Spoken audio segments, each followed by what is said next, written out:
So, last night, tinanong ako ng asawa ko or sinabi niya na buti pa yung mga Amerikano nakapag-travel ng mura sa mga countries tulad ng Pilipinas or yung iba nakapag-retire dito. Samantalang sa ating mga Pilipino, hirap tayo mag-travel sa ibang bansa kasi ayun, mahal para sa atin. So ayun, nagkaroon ako ng idea kung ano itong video na ito. And yung purpose ng video na ito is masagot kung bakit nga ganun, bakit hindi tayo makapag-travel or mahirap sa atin mag-travel dahil mahal. Pero sa mga foreigner or sa mga western countries, mura para sa kanila mag-travel dito sa Southeast Asian or sa iba pang Asian countries. So the reason is ayun nga, mahina yung currency natin na peso, kaya mahirap para sa atin, at malakas yung currency nila which is US dollar. Bakit mahina yung currency natin? The short and simple answer is because dahil malakas yung USD or US dollar. That's the only reason kung bakit mahina yung ating currency. US dollar is the strong currency dahil it is the world's reserves currency. Dahil yung USD yung world's reserve currency, as a result nun, every other currency is mahina na against the dollar. So what does it mean to be the world's reserve currency? Ibig sabihin, all trade are done in US dollars. So for example, yung Philippines, kapag nag-import tayo from China or from Saudi Arabia, mabayaran natin sila in US dollars. Vice versa rin kapag nag-export tayo, for example, nag-export yung Philippines ng buko, yung marireceive na payment ng Philippines is US dollars. So kung titignan mo, neither yung China or yung Saudi Arabia is gumagamit ng US dollar, pati yung Philippines di rin gumagamit ng US dollar, pero yung payment on a global basis, on a world trade basis, are done in US dollars. So paano ba naging world reserve currency yung US dollars? Itong picture na to, pinapakita niya lahat ng naging world reserve currency. So nasa magwa 100 years pa lang yung US dollars. Hindi naman siya yung world reserve currency na ever since. Yung pinaka-last transition is from the UK to the US. So sabi nila, money is power, and totoo yun.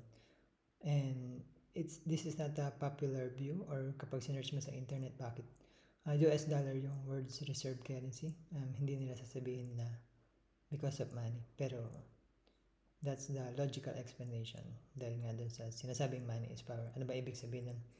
Ibig sabihin kung nakanino yung money, nasa kanya yung power.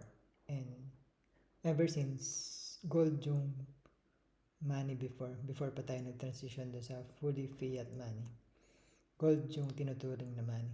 And balik tayo dito dun sa last slide.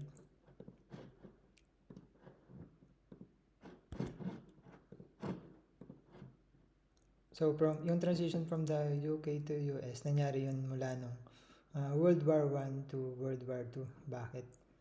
Dahil nung World War I, yung UK is in war, yung buong Europe. So meron mga series of events na nag-cause nun para mag-flow yung money from the UK to US. Ito yun, nandito lahat. Hindi ko na-explain itatry explain kasi mahaba yung history. Pero yung short and simple answer, yung gold nun is nag-flow from the UK to US. And gold is money. And kung mabasa nyo dito by 1945, halos karamihan ng gold is nasa US na. So, kung nakanin yung gold, which is money, nandun yung power. And again, this is not a popular view. This is not a popular explanation kung bakit yung US. So, yung short and simple summary is kung bakit yung US yung world reserve currency is because nasa kanila yung gold. And that is not a popular view, and I will say it's not the only reason, but it's the only logical explanation and reason why the US became the world's reserve currency. But history is boring. Ano ba ibig sabihin sa'yo nito? Para sa'yo nito? Country that has the most gold in the past became the world's currency. Yun yung sinabi ko kanina. And gold was money before, but today it's no longer. Since the 1970s, dollar is not backed by gold anymore. Everyone is equal, but our money is not. Yun yung point nung bakit, ayun nga, yung mga foreigner nakapag-travel, nakapag-retire dito ng mura, pero tayo hindi tayo makapag-travel. And hindi lang naman yun yung reason kung bakit hindi equal. I mean, hindi lang yun yung effect nung inequality sa money. Yun din yung reason kung bakit maraming OFW. Kasi diba, same lang yung trabaho na gagawin nila dito, same lang doon yung trabaho. Pero mas malaking bayad doon kasi mas malakas yung currency na kinikita nila. Kahit ako hindi ako OFW, pero nag-work ako sa isang Australian company remotely. So, definitely mas malaki yung kinikita kasi ayun, malakas yung currency nila. Yun din yung reason kaya maraming POGO, maraming BPOs dahil sa malakas na currency ng ibang bansa. And the point of studying history is to see where we are going. I suggest reading the book Bitcoin Standard. I know it's a Bitcoin book, pero yung main point ng book is, ayun, going to the history of money. Pag pinag-aralan mo yung history, doon mo mas marirealize ano yung defects ng money natin, and you can make assumptions on where we are going, and you can benefit from that kung sa tingin mo saan tayo pupunta. And ayun nga, yun din yung sinasabi ng mga Bitcoiners, could Bitcoin become the next gold? Ibig sabihin nun, pwede bang ma-replace ng Bitcoin yung ating pera? Pwede ba siya maging world's reserve currency? Possible. Pero hindi ba naman kailangan hintayin yun para i-adapt yung Bitcoin? Kasi pwede mo naman siyang i-adapt as store of value. And it will not be easy kasi ayun, volatile yung Bitcoin. And 99% ng mga tao, hindi nila nakikita yan. So, being an early adapter of Bitcoin will pay off. It's not too late kasi, ayun, dahil kahit mataas yung price ng Bitcoin, tignan mo siya in total of market cap. I believe Bitcoin is around, 2 trillion to 3 trillion ata. Last time I checked. Kung i-compare mo yung 2 trillion over sa value ng lahat ng assets sa mundo, maliit na yun kasi yung estimated value ng lahat ng assets sa mundo is 500 to 900 trillion. So, 2 trillion over 500 trillion. Napakaliit lang nun. Conclusion, US dollar is the world's reserve currency status because they had the most money in the past, which is gold. PHP is weak. Philippine peso is weak because we didn't adapt the gold standard. Bitcoin could become the world's reserve currency. Ayan. Hindi mo kailangan hintayin na i-adapt ng country mo bago may adapt yung Bitcoin. Imaginein mo, dati, may mga countries na hindi nag-adapt ng gold standard. And isa rin yung possible explanation kung bakit hindi naging mayaman yung mga countries na yan. Tulad ng Pilipinas, India, China, and African countries. Hindi sila nag-adapt ng gold nung unang panahon. Pero yung mga Western countries, yung mga European countries, nag-adapt sila. And tignan mo ano yung mga mayaman na countries. Yung mga Western countries, yung mga European countries. And again, isa lang yun sa mga possible explanation kung bakit mayaman yung ibang country and mahirap yung iba. But I believe na yun yung logical explanation kung bakit may currency differences, kung bakit mas mayaman yung ibang country sa ibang country. Kasi yung mga country na yun, nag-adapt sila ng gold dati. Yung gold yung naging pera, nasa kanila lahat ng gold. Ayun, babalik tayo sa phrase na money is power. Kung nakakanin yung money, nandun yung power.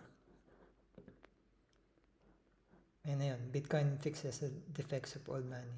Bitcoin is better and more equal money. Again, I suggest reading the book Bitcoin Standard. Doon mo mas marirealize kung ano ibig sabihin nito. Bitcoin is a store of value na hindi pa siya medium of exchange, hindi pa siya currency. You don't need to wait for it. Imagine mo kung magkatotoo na maging Bitcoin yung currency in the future. It will pay off na una ka nag-adapt tulad ng mga ibang bansa na una nag-adapt. And ayun, hindi mo kailangan pumunta sa ibang bansa para i-adapt yung Bitcoin kasi regardless kung i-adapt man yun ng country mo, you can buy it yourself. Hindi ka constrained dun sa physical location mo kasi kailangan mo na ng internet, cellphone para bumili ng Bitcoin. use it as a long-term savings tool. Invest in it for the long term, 10 years minimum, not the Philippine peso. Every currency is a melting ice cube because government just keeps on printing money. Imagine mo kung nag-save, kung Argentinian ka, nag-save ka sa Argentinian peso, kung taga Lebanon ka, kung taga Venezuela ka, ano nangyari sa mga currency nila? Nag-collapse. So, I'm not saying that the Philippine peso will collapse, but it's a melting ice cube katulad ng lahat ng fiat currency. And ayun, kung may takeaway man dito, I hope na na-spark ko yung curiosity mo to study Bitcoin because ayun, there's really potential in here. I did use a catchy title for this video. Yung title ko is Should the Philippines Adopt Bitcoin Strategic Reserve? Kasi sa ibang bansa meron mga usap-usapan na ganun. Tulad sa US, may pinapropose na mga batas or bills na mag-adapt yung US ng Bitcoin as a reserve katulad ng parang gold ganun na i-hold ng mga countries. But I really don't care and I don't think that yung mga politicians dito are forward thinking enough para maisip lang. Pero that's not important. Mas importante na yung mga tao mismo, yung mga citizens, kayo mga listeners, YouTubers, is adapt it yourself because you don't need really the country to do it for you. Do it for yourself, do it for your family, do it for your business, do it for your savings.